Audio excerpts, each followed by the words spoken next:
Assalamualaikum warahmatullahi wabarakatuh.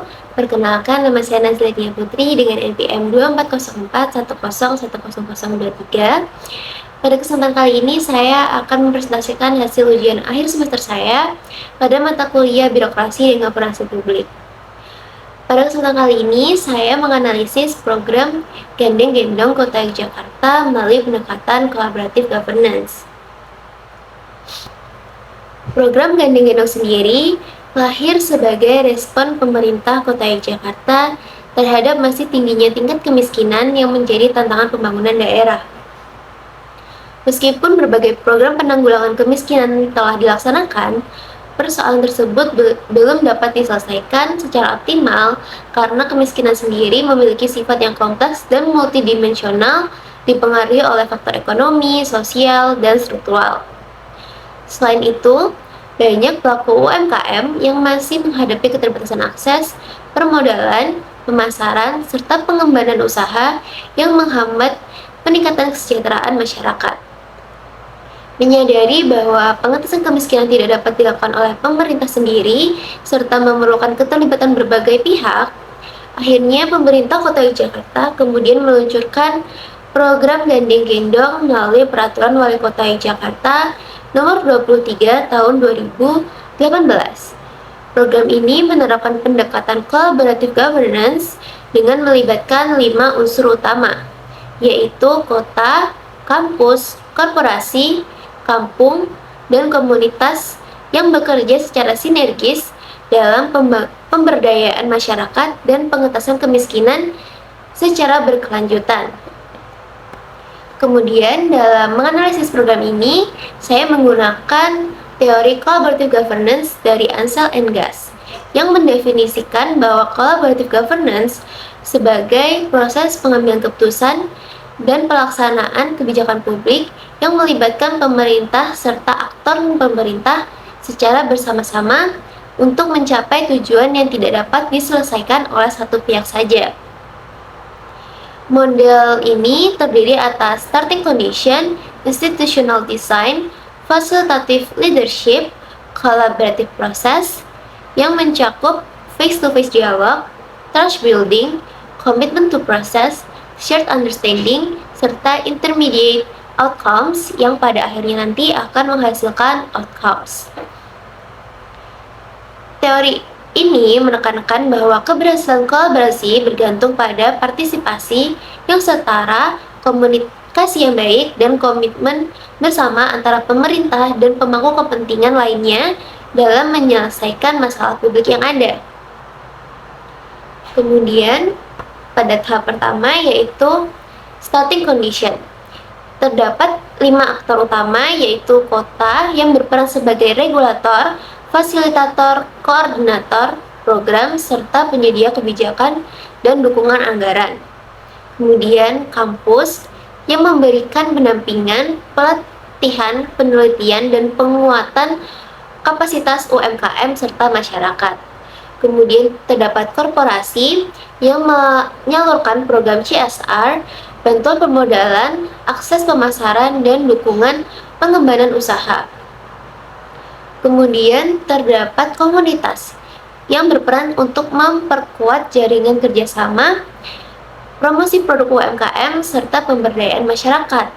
Kemudian terdapat kampus sendiri yang menjadi basis kelompok sasaran, pelaksana kegiatan, serta penerima manfaat dari program Gandeng Gendong itu sendiri. Kemudian dalam starting condition terdapat 3 komponen utama yaitu research imbalance, yang berarti pada program ini pemerintah menguasai regulasi, anggaran, dan koordinasi program. Kemudian incentive for participation, yaitu aktor 5 tadi yang memiliki kepentingan dan manfaat yang berbeda-beda namun tetap satu tujuan yang sama. Kemudian ada history of cooperation, yaitu kolaborasi yang dibangun melalui inisiatif pemerintah. Jadi kolaborasi ini dibangun melalui inisiatif pemerintah, bukan dari jaringan kolaboratif yang sudah ada sebelumnya atau sudah mapan.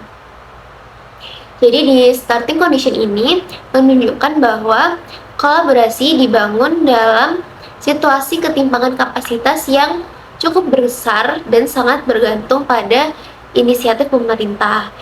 Jadi meskipun seluruh aktor memiliki insentif untuk berpartisipasi, posisi dominan pemerintah sejak tahap awal itu membuat pola kolaborasi cenderung berkembang sebagai government-led collaboration daripada kemitraan yang sepenuhnya setara. Kemudian ada institutional design. Jadi program gandeng gendong sendiri itu telah memiliki dasar hukum yang jelas melalui Peraturan Wali Kota Yogyakarta nomor 23 tahun 2018 yang mengatur peran masing-masing unsur 5K tadi. Kemudian keberadaan regulasi ini menunjukkan adanya struktur kolaborasi yang formal dan terorganisasi. Meskipun gandeng gendong ini program yang telah memiliki landasan kelembagaan yang kuat, namun terdapat beberapa penelitian yang menemukan bahwa kendala koordinasi antar aktor dan perlunya mekanisme evaluasi yang lebih partisipatif. Nah, kondisi ini juga menunjukkan bahwa struktur kolaborasi yang telah terbentuk namun belum sepenuhnya menghasilkan tata kelola bersama yang setara. Kemudian ada fasilitative leadership atau kepemimpinan yang fasilitatif. Jadi pemerintah Kota Yogyakarta, khususnya Bapeda, berperan sebagai penggerak utama sekaligus koordinator dalam program ini. Peran ini memudahkan konsolidasi sumber daya dan menjaga keberlanjutan program. Forum koordinasi, pendampingan masyarakat, serta kegiatan pelatihan menunjukkan bahwa interaksi tatap muka antar aktor telah berlangsung dalam program gandeng gendong. Namun, interaksi tersebut lebih banyak diarahkan pada koordinasi pelaksanaan program daripada sebagai ruang deliberatif untuk merumuskan kebijakan secara bersama. Selanjutnya adalah collaborative process. Jadi, collaborative process ini merupakan inti dari model collaborative governance yang digagas oleh Ansel and Guss. Jadi pada komponen pertama, yaitu face-to-face dialog, program gandeng gendong telah memfasilitasi berbagai forum koordinasi, pelatihan, dan pendampingan yang mempertemukan unsur 5K secara rutin. Jadi, interaksi ini penting karena menjadi sarana pertukaran informasi dan penyelesaian berbagai persoalan yang muncul dalam pelaksanaan program. Namun, jika dibandingkan dengan konsep Ansel and Guss, dialog yang berlangsung masih lebih banyak diarahkan untuk mengkoordinasikan pelaksanaan kegiatan daripada menjadi ruang perumusan kebijakan bersama, seperti yang sudah dijelaskan di fasilitative leadership tadi. Jadi, akibatnya, aktor non-pemerintah itu lebih banyak terlibat pada tahap implementasi dibandingkan dalam penentuan arah kebijakan program. Kemudian, komponen yang kedua adalah trust building atau pembangunan kepercayaan. Kepercayaan antar aktor tumbuh karena setiap pihak memperoleh manfaat dari kolaborasi yang dilakukan. Kampus dapat menjalankan fungsi pengabdian masyarakat, korporasi dengan menyalurkan CSR, sementara masyarakat memperoleh akses pendampingan dan pengembangan usaha. Namun meskipun demikian, masih ditemukan kendala koordinasi antar aktor yang menunjukkan bahwa hubungan yang terbangun belum sepenuhnya terintegrasi. Kerjasama yang sudah berjalan dengan baik, namun masih terdapat ruang untuk memperkuat kepercayaan pada tingkat kelembagaan itu sendiri. Kemudian pada komponen berikutnya adalah commitment to process. Jadi keterlibatan dari seluruh unsur 5K tadi menunjukkan adanya komitmen yang cukup tinggi terhadap program. Masing-masing aktor tetap menjalankan perannya dalam mendukung tujuan pengentasan kemiskinan. Namun, keberhasilan koordinasi ini masih sangat bergantung pada peran pemerintah sebagai penggerak utama. Kondisi ini menunjukkan bahwa komitmen bersama telah terbentuk, namun kapasitas kolaborasi antar aktor belum sepenuhnya berdiri secara mandiri. Kemudian, pada aspek shared understanding, seluruh aktor memiliki pemahaman yang sama mengenai tujuan program, yaitu meningkatkan kesejahteraan masyarakat dan mengurangi kemiskinan melalui pemberdayaan ekonomi. Adanya kesamaan tujuan tersebut menjadi faktor penting yang menjaga keberlangsungan kolaborasi. Namun, kesamaan pemahaman belum tentu selalu diikuti oleh kesamaan pengaruh dalam proses pengambilan keputusan. Jadi, karena itu, rasa memiliki terhadap program masih lebih kuat pada pemerintah dibandingkan aktor-aktor lainnya. Kemudian, hasil antara atau intermediate outcomes menunjukkan beberapa capaian positif pada kolaborasi yang telah berjalan. Program berhasil meningkatkan kapasitas UMKM, memperluas akses pasar, serta memperkuat jejaring kerjasama antar aktor. Capaian-capaian tersebut menunjukkan bahwa kolaborasi mampu menghasilkan manfaat yang nyata bagi masyarakat, namun hasil yang terlihat masih lebih dominan pada penguatan ekonomi masyarakat dalam jangka pendek. Jadi, sedangkan dampaknya terhadap persoalan kemiskinan yang bersifat struktural masih belum terlihat secara signifikan. Kemudian, dalam menganalisis program ini, saya membuat 3 pertanyaan utama yang menjadi pertanyaan utama saya. Jadi, pertanyaan pertama adalah, apakah program Gandeng Gendong merupakan collaborative governance yang ideal atau government-led collaboration? Jadi, menurut saya sendiri, program Gandeng Gendong lebih tepat dikategorikan sebagai government-led collaboration. Nah, hal ini tuh terlihat dari posisi pemerintah Jakarta yang tetap menjadi aktor utama dalam perencanaan, koordinasi, pengambilan keputusan, sampai hingga evaluasi program. Jadi, meskipun aktor non-pemerintah terlibat aktif, keterlibatan tersebut lebih banyak terlihat pada tahap-tahap pelaksanaan program saja. Jadi, di sisi lain, peran dominan pemerintah juga memiliki fungsi penting karena membantu menjaga konsistensi arah program serta mengkoordinasikan berbagai aktor yang memiliki kepentingan berbeda.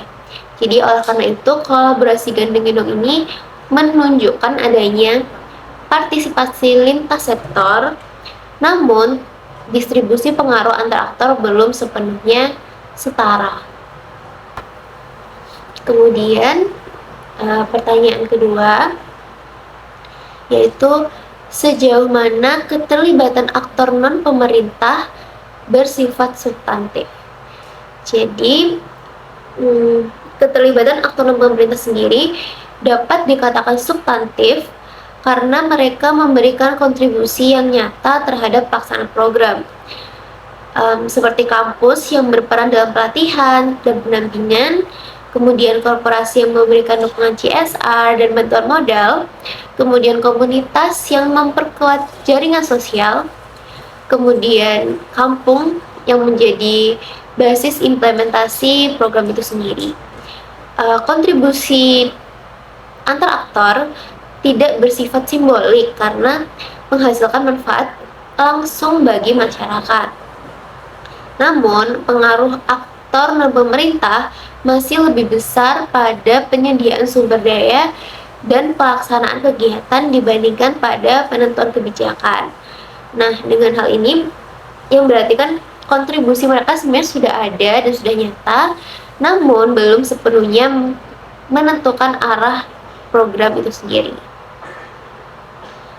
Kemudian, pertanyaan ketiga, yaitu apakah program gandeng gendong mampu mengatasi kemiskinan secara struktural. Jadi, program gandeng gendong sendiri menunjukkan hasil yang cukup positif dalam meningkatkan kapasitas ekonomi masyarakat. Hal ini terlihat dari berkembangnya UMKM, kemudian meningkatnya akses pasar, serta menurunnya jumlah penduduk miskin di kota Jakarta. Dalam beberapa tahun terakhir, sudah terdapat penurunan angka kemiskinan di kota Jakarta. Nah, namun kemiskinan struktural itu tidak hanya berkaitan dengan rendahnya pendapatan, melainkan juga ketimpangan akses terhadap aset, pekerjaan yang rentan, serta kesempatan ekonomi yang tidak merata. Nah, karena fokus utama program gandeng gendong ini berada pada pemberdayaan ekonomi mikro, dampaknya lebih terasa pada peningkatan kapasitas individu dan kelompok usaha dibandingkan perubahan struktur ekonomi yang menjadi penyebab kemiskinan itu sendiri.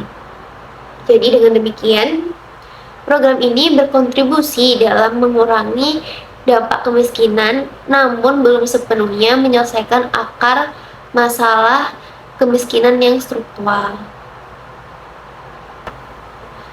Oke, kemudian untuk kesimpulannya, pada kesimpulan, jadi program gandeng gendong ini menunjukkan keberhasilan dalam membangun kolaborasi lintas sektor dan memperkuat pemberdayaan ekonomi masyarakat melalui model 5K. Namun, pola kolaborasi yang terbentuk lebih mencerminkan government-led collaboration daripada collaborative governance yang ideal, karena pemerintah tetap menjadi aktor yang paling dominan dalam perencanaan, koordinasi, dan pengambilan keputusan.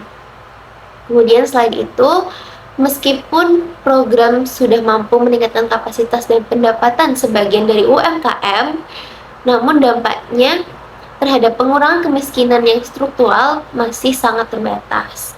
Nah, oleh karena itu, gandeng gendong atau program gandeng gendong sendiri dapat dinilai berhasil sebagai inovasi kolaboratif yang dipimpin pemerintah, namun belum sepenuhnya mewujudkan tata kelola kolaboratif yang setara dan transformatif dalam mengatasi kemiskinan. Kemudian ini terdapat referensi yang saya gunakan dalam menganalisis program gandeng gendong di Kota Jakarta. Sekian presentasi saya, jika ada kurang dan lebihnya saya mohon maaf. Wassalamualaikum warahmatullahi wabarakatuh.